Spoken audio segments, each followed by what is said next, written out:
जय माता दी। नमस्कार दोस्तों, आपके आपने चैनल शुभ मंगल में आपका हार्दिक स्वागत है। दोस्तों, करीब 300 वर्षों बाद एक अत्यंत दिव्य और दुर्लभ संयोग में शारदीय नवरात्रि का पावन पर्व शुरू होने जा रहा है। दोस्तों, इस बार की ये नवरात्रि बेहद ही खास और अद्भुत होने जा रही है, क्योंकि इस बार मां दुर्गा हाथी की सवारी पर सवार होकर पृथ्वी लोक पर पधारेंगी, जिस वजह से इस बार सभी भक्तों पर माता रानी की असीम कृपा बरसने वाली है। दोस्तों, आज की इस वीडियो में हम आपको बताएंगे कि शारदीय नवरात्रि साल 2023 में कब शुरू होंगे और इसका समापन कब होगा, और इसके साथ ही कलश स्थापना करने का शुभ मुहूर्त क्या रहेगा। साथ ही हम आपको बताएंगे कि कन्या पूजन और हवन किस दिन किया जाएगा और नवरात्रि व्रत का पारण कब होगा। इसके अलावा विसर्जन आपको किस दिन करना है और वह कौन सी 6 राशियां हैं जिनकी इस नवरात्रि से किस्मत चमकने वाली है, और वह कौन से उपाय है जिनको करने से मां दुर्गा आपके सभी दुख, दर्द और कष्ट दूर कर देंगी। और दोस्तों, इस बार नवरात्रि के 9 दिनों में कौन कौन से दुर्लभ शुभ संयोग बन रहे हैं और नवरात्रि में किस दिन कौन सी देवी की पूजा की जाएगी, इसकी भी सही, सटीक और संपूर्ण जानकारी आज की इस वीडियो में हम आपको विस्तार से बताएंगे। इसलिए वीडियो को आखिर तक जरूर देखें। और दोस्तों, अगर आप भी अपने जीवन में माता रानी की कृपा पाना चाहते हैं तो वीडियो को लाइक करें और कमेंट बॉक्स में जय माता दी लिखना ना भूलें। दोस्तों, 15 अक्टूबर को पड़ने वाली नवरात्रि को शारदीय नवरात्रि कहा जाता है। दोस्तों, साल में कुल 4 नवरात्रि आते हैं, 2 गुप्त नवरात्रि और 2 प्रत्यक्ष नवरात्रि, जिनमें से चैत्र और आश्विन माह में पड़ने वाली नवरात्रि को सभी लोग जानते हैं और गुप्त नवरात्रि के महीने माघ और आषाढ़ महीने में आती है। दोस्तों, इस शारदीय नवरात्रि का हिंदू धर्म में बहुत अधिक महत्व है। इसमें नवरात्रि के 9 दिनों में मां दुर्गा के 9 स्वरूपों की पूजा की जाती है। नवरात्रि के पहले दिन घट स्थापना करके 9 दिनों तक मां की विधिवत पूजा अर्चना की जाती है। मान्यता है कि जो व्यक्ति नवरात्रि के 9 दिनों में पूरी भक्ति और श्रद्धा के साथ मां की आराधना करता है, उसके जीवन में आने वाले सभी संकट दूर हो जाते हैं और मां उसकी सभी मनोकामनाएं पूरी कर देती हैं। दोस्तों, शारदीय नवरात्रि की शुरुआत अश्विन माह के शुक्ल पक्ष की प्रतिपदा तिथि से हो जाती है, जो कि अश्विन माह के शुक्ल पक्ष की 9वीं तिथि पर समाप्त होते हैं। और इस बार शारदीय नवरात्रि की शुरुआत 15 अक्टूबर दिन 2023 दिन रविवार से हो रहे हैं और शारदीय नवरात्रि की समाप्ति 23 अक्टूबर 2023 दिन सोमवार को होगी। दोस्तों, इस बार नवरात्रि में किसी भी तिथि का क्षय नहीं हो रहा है। इस बार पूरे 9 नवरात्रि पड़ रहे हैं, तो जो लोग पूरे 9 नवरात्रि का व्रत करना चाहते हैं तो वह 15 अक्टूबर से लेकर 23 अक्टूबर तक व्रत रखेंगे, और जो लोग सिर्फ पहला और आखिरी व्रत रखते हैं तो वह अपना पहला व्रत 15 अक्टूबर को रखेंगे और आखिरी नवरात्रि अष्टमी के दिन यानी 22 अक्टूबर को रखेंगे।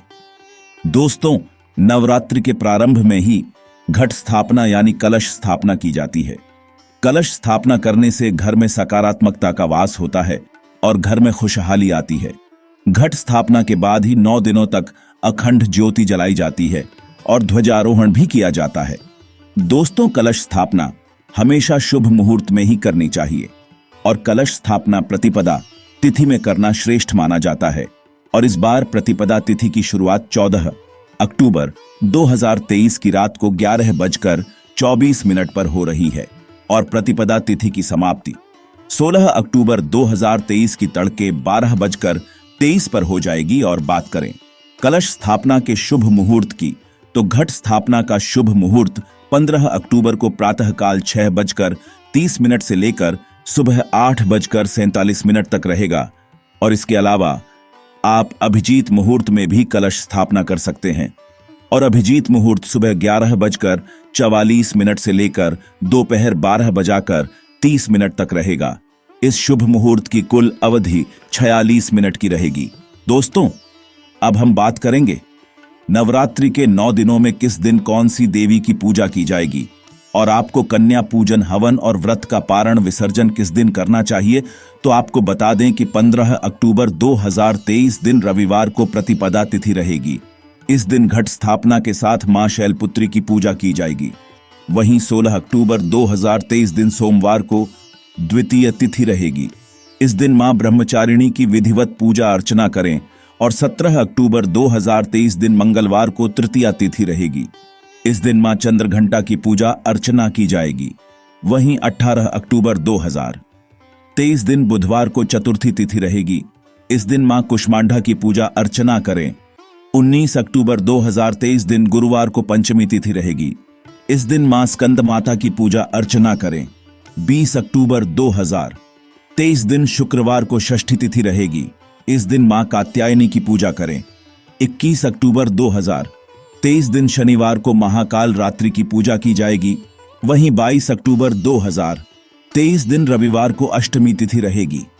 इसी दिन दुर्गा अष्टमी का पर्व मनाया जाएगा और इस दिन मां महागौरी की पूजा की जाएगी। तो वहीं 23 अक्टूबर 2023 दिन सोमवार को नवमी तिथि रहेगी। इस दिन मां सिद्धिदात्री की पूजा के साथ हवन और कन्या पूजन का आयोजन भी किया जाएगा। दोस्तों, कुछ लोग अष्टमी तिथि को भी हवन और कन्या पूजन का आयोजन कर लेते हैं। वैसे नवमी तिथि में हवन और कन्या पूजन का आयोजन करना श्रेष्ठ माना जाता है। इसके बाद 24 अक्टूबर 2023 दिन मंगलवार को दशमी तिथि है। इसी दिन नवरात्रि व्रत का पारण और दुर्गा विसर्जन के साथ साथ विजयदशमी का यानी दशहरे का पर्व भी मनाया जाएगा।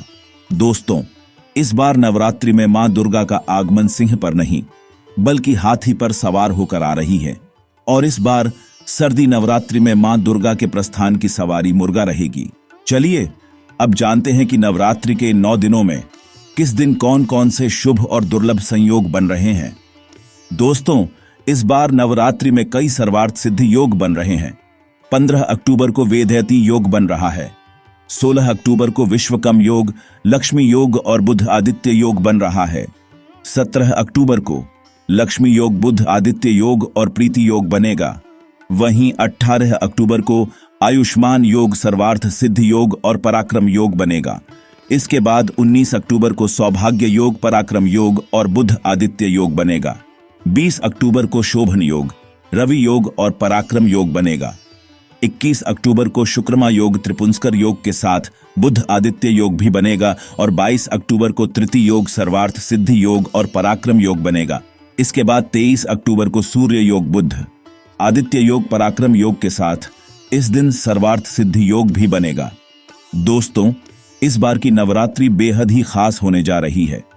इस बार की गई पूजा अर्चना आपको कई गुना फल प्रदान करेगी। दोस्तों, नवरात्रि के प्रथम दिन कलश स्थापना जरूर करें।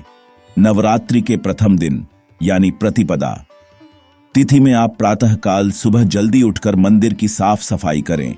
उसके बाद गणेश जी का ध्यान करें और कलश की स्थापना करें। कलश की स्थापना के लिए आप मिट्टी के पात्र में मिट्टी डालें और उसमें जौ के बीज बोए। अब एक तांबे के लोटे पर रोली से स्वास्तिक बना लें और उसके मुख पर मोली बांध लें। अब इस लोटे पर पानी भर लें और कुछ बूंदे गंगा जल की मिला लें। अब इसमें आप हल्दी की गांठ, सुपारी, इत्र, अक्षत आदि डालें और आम के 5 पत्ते लगाएं। इसके ऊपर नारियल को लाल कपड़े में लपेटकर उसे मौली से बांधकर उसे स्थापित कर दें। अब इस कलश को मिट्टी के पात्र के ठीक बीचों बीच में रख दें जिसमें आपने जौ बोए हैं। दोस्तों, कलश स्थापना के साथ ही नवरात्रि के 9 दिन के व्रत का संकल्प लिया जाता है और अगर आप अखंड ज्योति जलाना चाहते हैं तो अखंड ज्योति की भी स्थापना करें। साथ में माता की चौकी लगाएं। आप एक लकड़ी की चौकी पर लाल रंग का वस्त्र बिछाकर मां की मूर्ति या फोटो स्थापित करें। मां का श्रृंगार भी करें। फिर मां दुर्गा की 9 दिनों तक विधिवत पूजा अर्चना करें। उन्हें सुबह शाम भोग लगे और मां की आरती भी 9 दिन सुबह शाम जरूर करें। फिर अष्टमी या नवमी में हवन और कन्या पूजन का आयोजन करें। इसके बाद विधिवत नवरात्रि व्रत का पारण करें। बाद में विसर्जन भी करें। तो दोस्तों, आइए अब जानते हैं वह कौन सी राशियां हैं जिनकी किस्मत इस नवरात्रि से चमकने वाली है। तो इस नवरात्रि पर लाभान्वित होने वाली पहली खुशकिस्मत राशि है मेष राशि। मेष वालों के लिए अचानक से धन लाभ के योग इस शुभ अवसर पर बन रहे हैं। किसी खास व्यक्ति से मुलाकात होने पर आपको लाभ होगा। पुरानी चली आ रही समस्याओं से इस समय छुटकारा मिलेगा। नौकरी पेशा जातकों को नौकरी में अच्छे परिणाम की प्राप्ति होगी जिससे आपका रुतबा बढ़ेगा। पहले सोचे हुए कार्य बन सकेंगे। अटके हुए कार्य पूर्णता की ओर चल पड़ेंगे। कार्य क्षेत्र और व्यापार में भाग्य का साथ मिलेगा। नई जिम्मेदारियां मिल सकती हैं। जबरदस्त धन प्राप्ति के योग हैं। लखपति करोड़पति बनना आपका भाग्य में लिखा है। लेकिन आमदनी बढ़ेगी तो खर्चे में भी अधिकता हो सकती है, तो खर्चे पर नियंत्रण रखें। महत्वपूर्ण मामलों में किसी निर्णय तक पहुंचने से पहले किसी अनुभवी से सलाह मशवरा ले ले। व्यापार में अभूतपूर्व लाभ मिलने के संकेत है। इसमें मित्रों और रिश्तेदारों का सहयोग मिलेगा। मेष राशि के स्वामी मंगल हैं, इसलिए इस राशि के लोगों को कन्या पूजन करते समय लाल रंग के वस्त्र धारण करने चाहिए। कन्या पूजन में कन्याओं के पैरों में लाल आलता लगाकर उन्हें माथे पर रोली का टीका लगाएं और उपहार में उन्हें पढ़ाई से संबंधित चीजें भेंट करें। अगर आप कन्याओं को लाल रंग की चीजें देंगे तो आपके लिए अत्यंत लाभप्रद हो सकता है। इस पर्व पर लाल रंग के फूल मां दुर्गा पर चढ़ाए। इनमें गुड़हल, गुलाब, लाल कमल अथवा किसी भी तरह के लाल फूलों से पूजा करके मां भगवती को प्रसन्न कर राशि स्वामी मंगल को प्रसन्न किया जा सकता है। साथ ही दुर्गा सप्तशती का पाठ अवश्य करें। आपको धनवान होने से कोई नहीं रोक पाएगा। वाहन चलाते समय सावधानी बरते हैं। इस पर्व की अगली भाग्यशाली राशि है वृषभ राशि। इस बार मां दुर्गा वृषभ राशि के जातकों पर विशेष कृपा रखने वाली होगी। मां दुर्गा का आगमन वृषभ राशि वालों के लिए बहुत ही शुभ फलदायी होने वाला है। अच्छी सफलता मिलने के योग हैं। धन लाभ के बेहतरीन मौके की तलाश अब पूरी होगी। आप इस दौरान जिस भी कार्य में हाथ डालेंगे उसमें अच्छी सफलता हासिल करेंगे। भाग्य का अच्छा साथ मिलने के कारण आपकी हर एक इच्छा जल्द से जल्द पूरी होगी। धन आगमन के मार्ग प्रशस्त होंगे। आर्थिक स्थिति में सकारात्मक सुधार होगा। जैसे कि कहते हैं, ना पैसों में खेलेंगे। कार्य क्षेत्र और व्यापार में वातावरण पूर्णतया आपके अनुकूल रहेगा। दांपत्य जीवन में खुशहाली आएगी। इस अवधि में विद्यार्थियों को परीक्षा में सफलता मिलेगी। नौकरी पेशा जातकों के प्रमोशन की संभावना है। किसी भी कार्य में हाथ ढालने से पहले मां दुर्गा का ध्यान करें, लाभ अवश्य होगा। वृषभ राशि के स्वामी शुक्र है और उनका जुड़ाव सौंदर्य से माना जाता है। कन्या पूजन में आप गुलाबी रंग के वस्त्र पहने और कन्याओं को सफेद चीजें उपहार में दे कन्याओं को श्रृंगार की सामग्री देना अत्यंत शुभ फलदायी होगा। इस दिन मीठे में खीर अवश्य बनाएं और कन्याओं को उसका भोज कराएं। मां दुर्गा की कमल, गुड़हल, सदाबहार, बेला, हरसिंगार ऐसे फूलों से आराधना करें।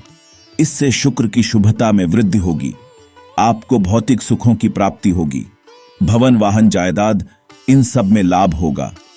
अगली खुशनसीब राशि है तुला राशि। तुला वालों का इस नवरात्रि में नसीब खुलने वाला है। इस नवरात्रि आपके मान सम्मान में अच्छी वृद्धि होगी। इन 9 दिनों के भीतर कोई शुभ समाचार मिल सकता है जिससे आपकी खुशी का ठिकाना नहीं रहेगा। व्यापार करने वाले जातकों को कोई नया अवसर या फिर नई ढील हासिल हो सकती है जिससे आपको बहुत ही अच्छा मुनाफा मिल सकता है। अतिरिक्ता की अच्छी संभावना है। व्यापार में अचानक वृद्धि संभव है। कार्य क्षेत्र में नई जिम्मेदारियां या कार्य विस्तार हो सकता है। धन आगमन ऐसे होगा जैसे कहते हैं, ना आपकी झोली कम पड़ जाएगी। सब आपके आकलन के बाहर होगा, मानो धन की वर्षा होगी। लेकिन काम में, व्यापार में सोच विचार करके कार्य करें। भावुकता में आकर निर्णय न ले। परिवार का सहयोग मिलेगा। जीवन साथी का अच्छा साथ मिलेगा। एक नए रिश्ते में बंधने का मौका मिलेगा।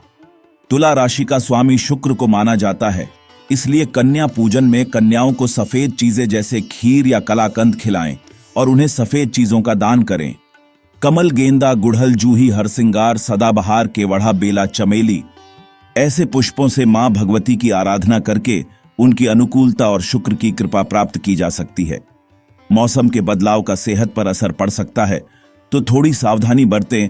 अब अगली खुशनसीब राशि है कुंभ राशि। कुंभ वालों के लिए पिछला कुछ समय भले ही परेशानियों से भरा क्यों न रहा हो, लेकिन शारदीय नवरात्रि से समय आपके अनुकूल होने लगेगा। आपकी नौकरी में आने वाली मुसीबतें दूर होगी और आपके विरोधी आपके पक्ष में आ जाएंगे। व्यापार में आया आर्थिक संकट दूर होगा, क्योंकि धन की ऐसी वर्षा होगी आपने कभी सपने में भी नहीं सोचा होगा। लखपति तो क्या, करोड़पति तक बनने जैसी स्थितियां पैदा होगी, लेकिन निवेश सोच विचार करके ही करें। निर्णय लेने में जल्दबाजी न करें। अपरिचितों से ना उलझे, न ही ऐसे किसी व्यक्ति पर भरोसा करें। आपके मित्र भी परेशानियां बढ़ा सकते हैं। शनि की 7.5 चल रही है, लेकिन शनि महाराज अब शतभिषा नक्षत्र में पहुंचे हैं। वे प्रभावशाली और ताकतवर बन गए हैं। आपकी राशि के स्वामी शनि है। जीवन में जो भी दिक्कतें आ रही थीं, वह सब दूर होगी। शनि महाराज आपको शारीरिक और मानसिक दृष्टि से ताकतवर बनाएंगे, तो सारे शुभ संयोग आपके जीवन में बदलाव लेकर आएंगे। तो गेंदा, सभी प्रकार के कमल, गुड़हल, बेला, चमेली, रात रानी आदि से मां भगवती की आराधना करके उनकी कृपा और शनि दोषों से मुक्त होने की मनोकामना भी पूरी की जा सकती। कुंभ राशि के लोग अगर किसी एक कन्या को यथाशक्ति सोने की कोई छोटी मोटी वस्तु दान में देती हैं, तो यह आपके लिए अत्यंत शुभ कारक होगा। या फिर आप कन्याओं को वस्त्र और पढ़ने की सामग्री उपहार में दें और कन्या पूजन के समय नीले वस्त्र पहने, तो इन 4 राशि वालों के सितारे अब बुलंदियों पर हैं। इन्हें धनवान बनने से कोई रोक नहीं सकता। लेकिन इसका मतलब यह नहीं है कि बाकी 8 राशि वालों के लिए यह समय ठीक नहीं है। यह 4 राशि वाले सबसे ज्यादा लाभ पाएंगे। उसके बाद मकर और धनु वालों के लिए भी यह समय शुभ रहने वाला है। और मिथुन, कर्क, कन्या, वृश्चिक, मीन और सिंह राशि वालों के लिए यह समय मध्यम फलकारी होगा। तो बाकी राशि वाले निराश ना हो जाए। सच्चे मन से मां की आराधना करें। आपके दिन भी बदलेंगे। तो दोस्तों, इस तरह से शारदीय नवरात्रि की संपूर्ण जानकारी समाप्त होती है। तो एक बार दिल से कहे जय माता दी। आशा करते हैं आपको हमारे द्वारा दी गई जानकारी अच्छी लगी होगी। तो दोस्तों, आपको हमारी वीडियो कैसी लगी, हमें कमेंट में जरूर बताइएगा। साथ ही वीडियो को लाइक करके चैनल को जरूर सब्सक्राइब कर ले। जय माता दी।